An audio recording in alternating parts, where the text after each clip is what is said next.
मारत्याला बागल बालाजीजी बागल, मनोज मस्के, नाता मस्के, नितीनजी मस्के, मानाचा जय महाराष्ट्र। खर तर जिल्हा परिषद पंचायत समितीच्या निवडणुकीच्या निमित्तानं आपण कुठल्या मुद्द्यावरती सामोरं जायला पाहिजे, आपण कुठला मुद्दा घेऊन जनतेच्या समोर सामोरं गेला जायला पाहिजे। परंतु काही मंडळी आंतरराष्ट्रीय स्तरावरचे मुद्दे घेऊन सुधाकरजी पुढे येत आहे की त्या मुद्द्याशी आणि ह्या मुद्द्याशी काही त्या ठिकाणी संबंध नाही।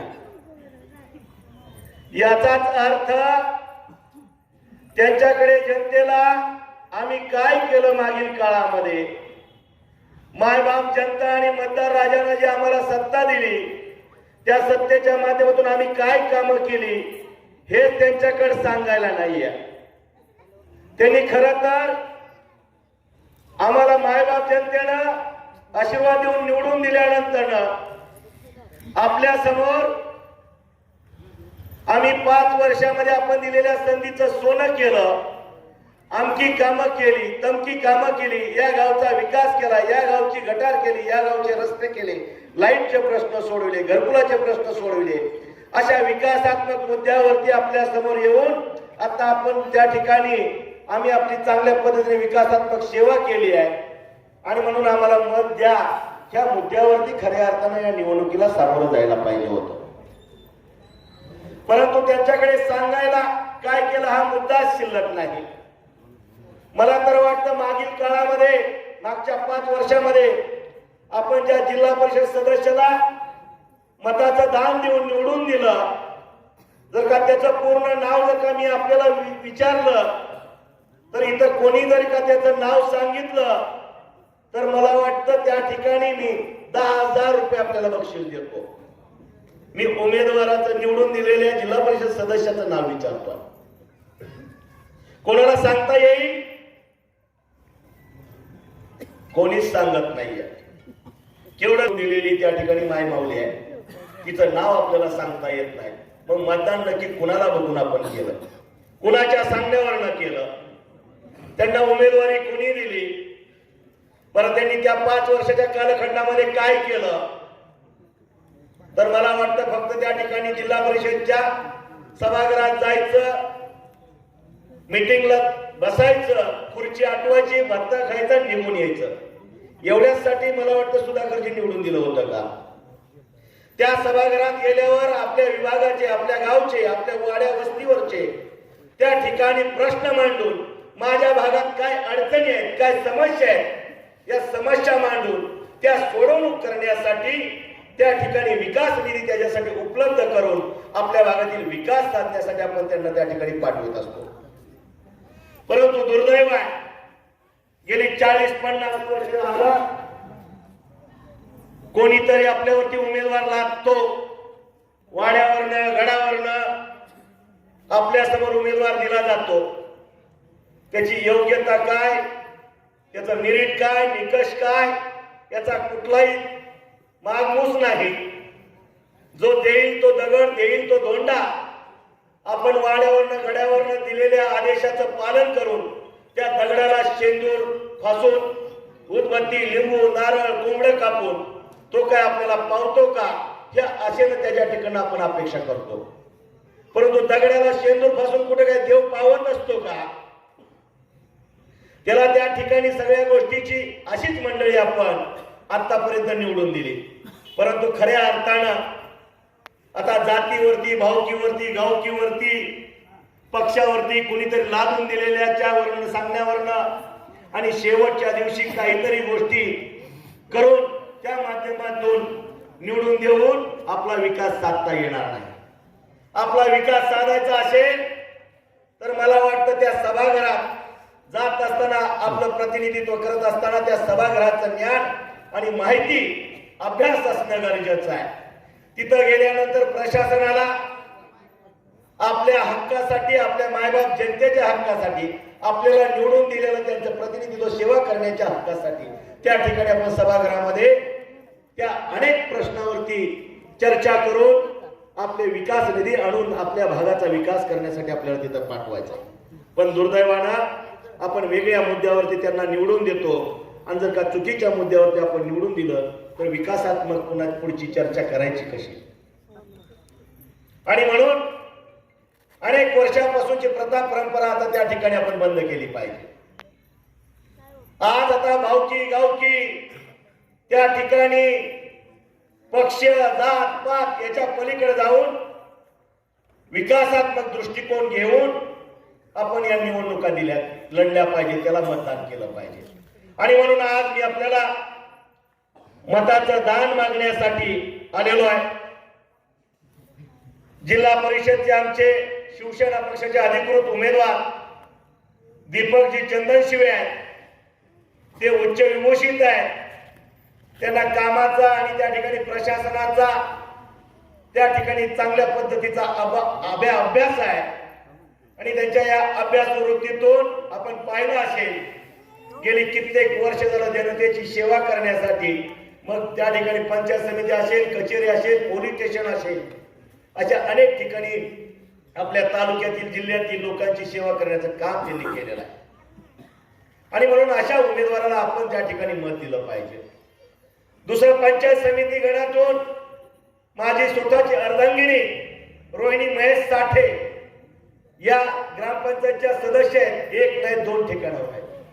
त्या पंचायत समिती गणामधून मी आपल्याला उमेदवारी दिलेली आहे. आणि म्हणून मी अगोदर केलंय आणि मग मागायला आलोय.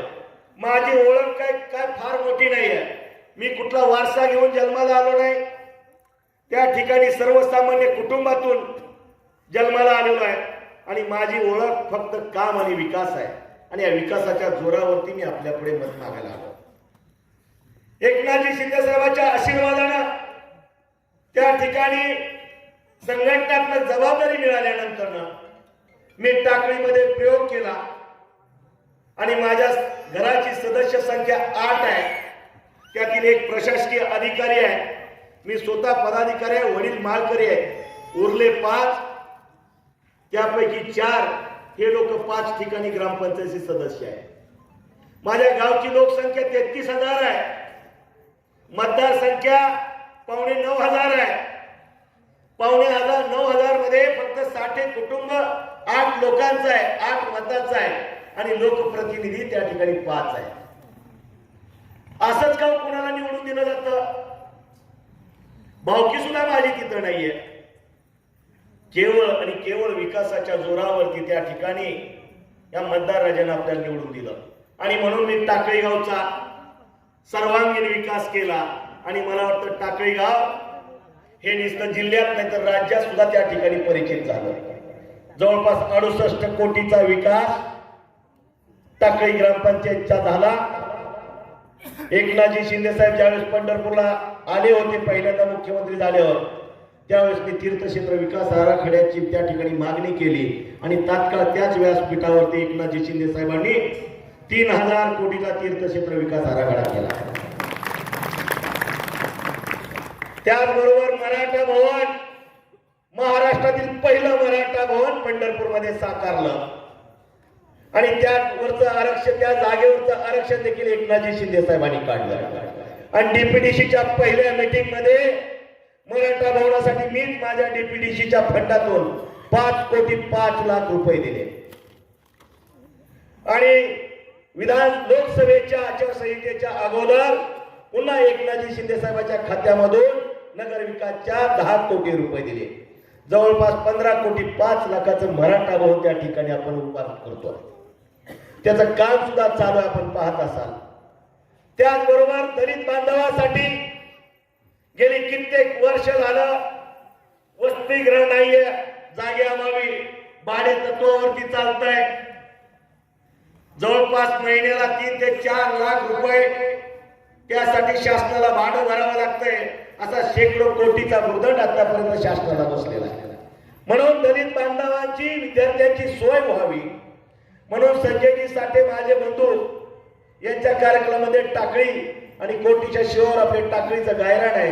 तिथं आपण 6 एकर जमीन भूखंड आहे.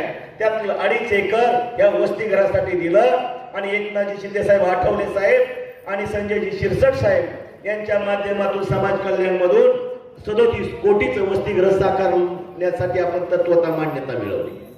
परंतु काल दुर्दैवानं या वसतिगृहाची जागा मोजणीसाठी आल्यानंतर आत्ताचे काही उभा असलेले उमेदवारांचे प्रतिनिधी, काही लोकप्रतिनिधी, समाजकंटकांनी त्या ठिकाणी त्याला तीव्र विरोध केला. म्हणजे विकासात्मक कामाला विरोध करता तुम्ही का? महेश साठे करतोय, दीपकजी चंदनशिवे करतायत म्हणून?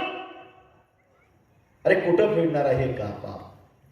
असंच मला आपल्याला सांगावं शकतं. टाकळी गावासाठी पाणी पुरवठ्याची मी योजना आणली 37 कोटीची. ही 37 कोटीची पाईपलाईन पूर्ण होऊ नये म्हणून सुद्धा मला वाटतं काही लोकांनी लेखी अडथळा आणला. या तालुक्याचे ते सरपंच मगाशी म्हणले आमदार, पण ते माझे हे सांगायचं विसरले. त्या माजी आमदारांची लेखी तक्रार आहे की ती योजना होणे मी कागदासह पुराव्याचा आपल्या समोर येतो. म्हणजे सर्वसामान्य नागरिक हा त्याला त्या ठिकाणी सुखसुविधा, विकास आणि चांगल्या पद्धतीचा त्या ठिकाणी त्याला राहणीमानासाठी दर्जा उंचवला पाहिजे अशी भूमिका तुमची नाही आहे. सर्वसामान्य नागरिक हा त्या ठिकाणी स्वतःच्या पायावर उभा राहायला नाही पाहिजे, सातत्यानं कर्जबाजारी असला पाहिजे, सातत्यानं आपल्या पायापाशी बसला पाहिजे, सातत्यानं आपल्याला मालक म्हणलं पाहिजे.